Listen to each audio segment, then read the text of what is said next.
Hello दोस्तों आज हम बात करेंगे भारतीय संविधान के मौलिक अधिकारों में एक नई श्रेणी धार्मिक स्वतंत्रता का अधिकार की। देखिए दोस्तों, धार्मिक स्वतंत्रता का अधिकार में आपको चार अनुच्छेद मिलेंगे। अनुच्छेद 25, अनुच्छेद 26, अनुच्छेद 27 और अनुच्छेद 28। आज हम लोग बात करेंगे अनुच्छेद 25 की। देखिए, अनुच्छेद 25 कहता है कि किसी भी धर्म को अंगीकार करने, उसका अनुसरण करने, उसका प्रचार और प्रसार करने की स्वतंत्रता, यानी कि अंतःकरण की स्वतंत्रता, freedom of conscience, right to profess, practice and propagate.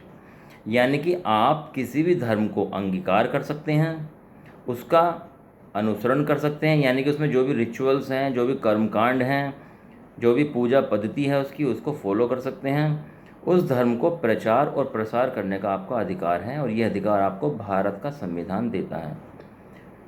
देखिए, किसी भी धर्म को अंगीकार करने से मतलब है, सपोज़ कीजिए आप इस्लाम को फॉलो करते हैं और आप सनातन धर्म से फॉलो हो गए, उसकी आइडियोलॉजी से फॉलो हो गए, तो और आपने उसको सनातन धर्म को मानना स्टार्ट कर दिया, तो आप इस्लाम को छोड़कर हिंदू धर्म में आकर हिंदू बन सकते हैं।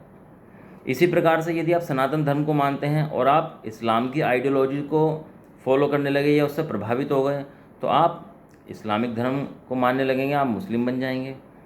इसी तरीके से आप किसी भी धर्म की आइडियोलॉजी से प्रभावित होकर उस धर्म का अंगीकार कर सकते हैं, उस धर्म को मान सकते हैं। ठीक है, अक्सर आपने सुना भी होगा कि कहीं पर धर्मांतरण, ये शब्द आपने सुना होगा, कहीं घर वापसी, ये आपने सुना होगा, है ना। देखिए, घर वापसी एक वर्ड है कि ऐसा माना जाता है कि हिंदुस्तान में जो भी मुस्लिम्स हैं वो सब पहले हिंदुइज़्म को फॉलो करते थे, लेकिन कुछ बुराइयां आई धर्म के अंदर, और जब यहाँ पर मुगल्स आए तो कहीं पर ज़बरदस्ती कन्वर्ज़न हुआ और कहीं पर लोगों ने खुद छोड़कर उसको कन्वर्ज़न किया।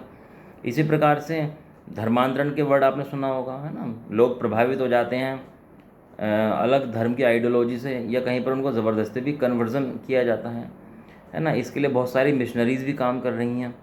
फ़िलहाल हम बात करते हैं भारतीय संविधान की। तो भारतीय संविधान में हमें ये अधिकार है कि हम किसी भी धर्म को अंगीकार कर सकते हैं, चाहे आप बुद्धिज़्म को फॉलो करें, चाहे जैनिज़्म को फॉलो करें, या आप सिखिज़्म को फॉलो करें, क्रिश्चियनिटी को फॉलो करें, इस्लाम को फॉलो करें, या हिंदुइज़्म को फॉलो करें। ये आपकी अपनी मर्ज़ी है ना। आप पूरी तरीके से स्वतंत्र हैं इस मामले में।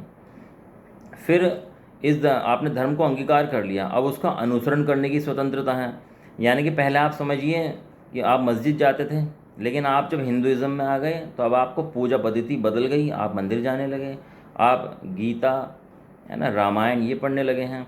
उसी के अनुसार खाना पीना रहना सहना आपका हो गया है, पूजा पद्धति बदल गई है ना। या फिर आप हिंदुइज़्म को फॉलो करते थे, अगर इस्लाम को मानने लगे हैं तो आप फिर मस्जिद जाने लगे, है ना, उनकी कुरान पढ़ने लगे, हदीस पढ़ने लगे। इसी तरीके से आप जो भी धर्म को आप अंगीकार करेंगे उसका अनुसरण करने की भी पूरी तरीके से आपको स्वतंत्रता है। इसी के साथ अंगीकार करने, अनुसरण करने, फिर उसका प्रचार और प्रसार करने की भी स्वतंत्रता है आपको। देखिए, प्रचार करना आपने अक्सर सुना होगा, नॉर्थ ईस्ट के इलाकों में या साउथ में, है ना, ईसाई मिशनरीज़ कितने तेज़ी से काम कर रही हैं, है ना। वो लोग उन अपनी आइडियोलॉजी से लोगों को प्रभावित करती हैं, और गरीब इलाकों में, आदिवासी इलाकों में ये कन्वर्ज़न बहुत तेज़ी से चल रहा है ना। तो ये प्रचार का माध्यम है। आप अपने धर्म को सर्वश्रेष्ठ बताते हुए उसका प्रचार कीजिए, जो लोग उसकी शरण में आना चाहेंगे वो आ सकते हैं, वो स्वतंत्र हैं।